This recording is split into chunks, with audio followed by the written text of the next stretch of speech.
So let's start with the Chicago Bears, the first team that we mentioned. And I can already hear the people. I already hear the haters. Hey, you said this last year. You said this last year.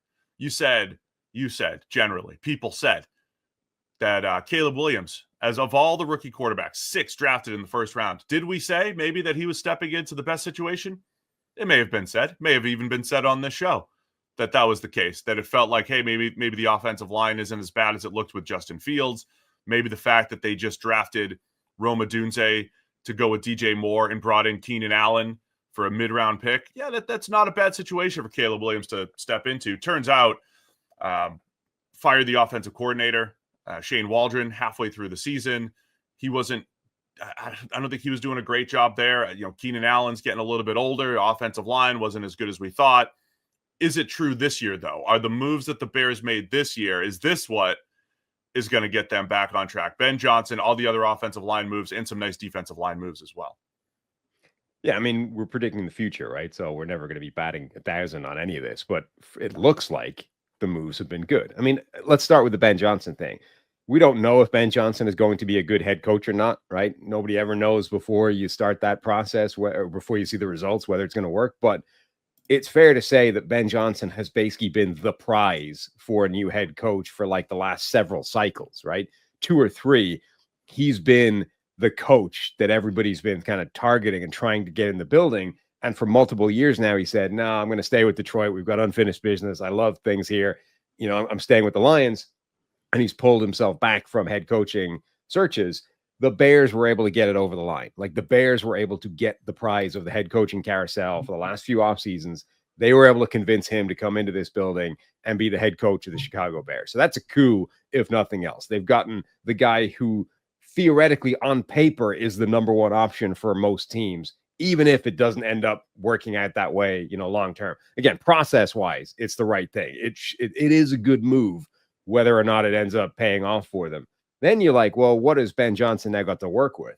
Well, then they completely said a bit about rebuilding this entire offensive line. You can see, some of the offseason additions that they've made, like in particular, trading for Joe Thuney. I understand why Kansas City was willing to let him go, age, contract, money they already have invested in that offensive line, but he's arguably the best pass blocking guard in the NFL still at this point. It's a huge upgrade over a questionable offensive line last season. They bring in Jonah Jackson as well in the trade. That's, slightly lower down in terms of impact, but could still theoretically upgrade that offensive line.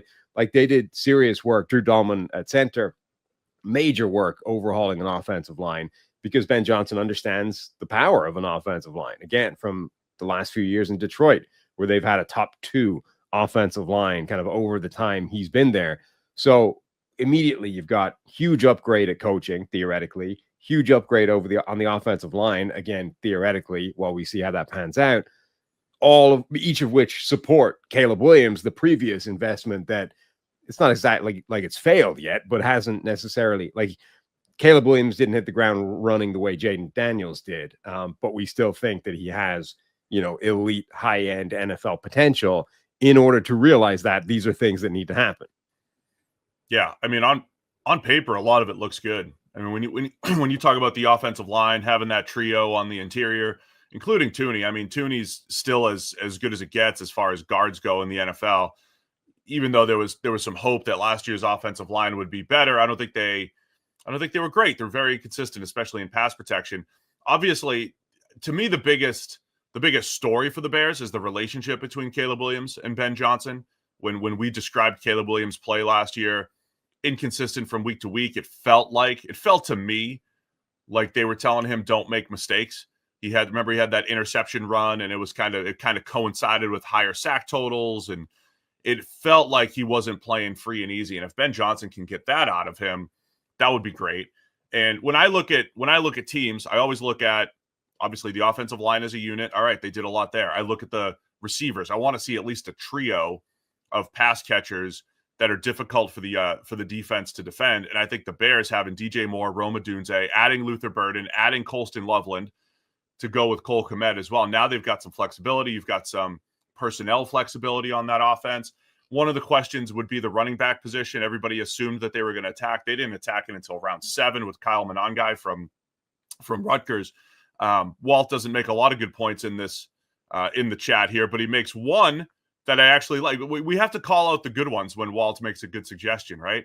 And that they might be in the Nick Chubb market, right? Nick Chubb is out there and working out and probably squatting 1,200 pounds and doing all the stuff. I mean, for a team that was talked about going second round running back here, if you could drop Nick Chubb into this offense with Ben Johnson, that could be pretty nice there. Did you see his workout video with the hurdles?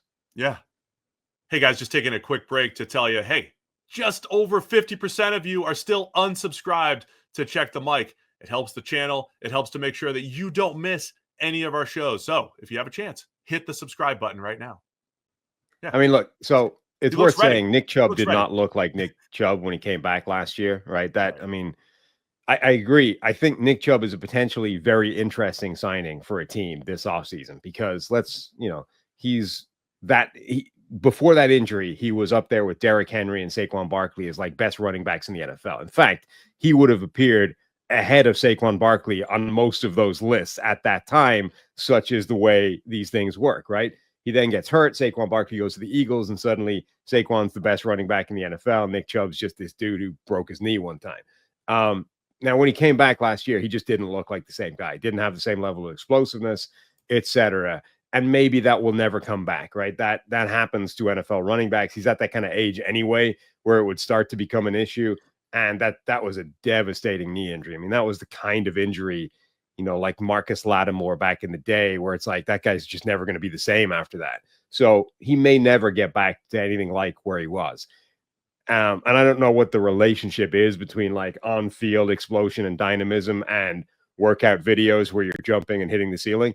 But he was posting these workout videos as he does, and he's doing these hurdle drills, the last of which he jumps over a hurdle and his head touches the ceiling panel, like caves in the lowered ceiling panel as he leaps clear over this hurdle.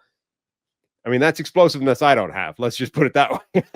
I don't know if that's going to have a one-to-one relationship with breaking NFL tackles, but it was impressive.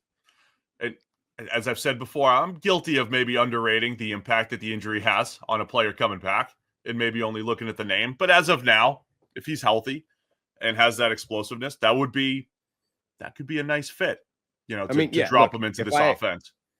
If I had a backfield right now that I didn't love in the NFL, I would 100% be kicking the tires on Nick Chubb throughout training camp and preseason and trying to get a read on, does he have the ability to get back to where he was? Because if he does, that's one of the best running backs in the NFL still that you might be able to get for a relatively low fee because of that injury and because of what he was when he came back. If it's not, if he's never going to be that guy again, you can move on and it's, no harm, no foul, but 100% the upside is there for that to be a huge payout.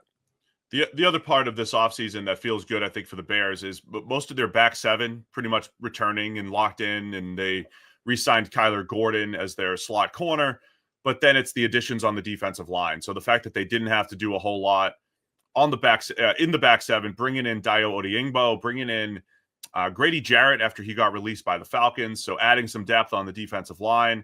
The defensive line has taken a few years, I think, to get back on track, probably the best one they've had under Ryan Poles at this point. So I think that's, when you add all that up, the investment in the offensive and defensive line, a couple nice playmakers at the top of the draft, the whole Ben Johnson edition, that's why the Bears are on this list. Yeah. And then we get to their draft, which was one of the ones that we loved the most, right? Coulson Loveland, Luther Burden, Ozzie Trapil, the offensive lineman in the second round, Shamar Turner. Yeah, then day three was when it started to go off the rails a little bit, where they seem to have a type on the defensive line, these kind of underachieving athletes. So we didn't love that one necessarily. But the first couple of days in particular, when they added potential impact playmakers to this offense, again, supporting Caleb Williams, which is fundamentally the most important thing this team can do, is make sure that the guy you pick number one overall, who has the ability to be one of those, top 8 quarterbacks that everybody's searching for, make sure he realizes that potential. Otherwise, as an institution, you have failed. Thanks for watching all the way to the end of our video.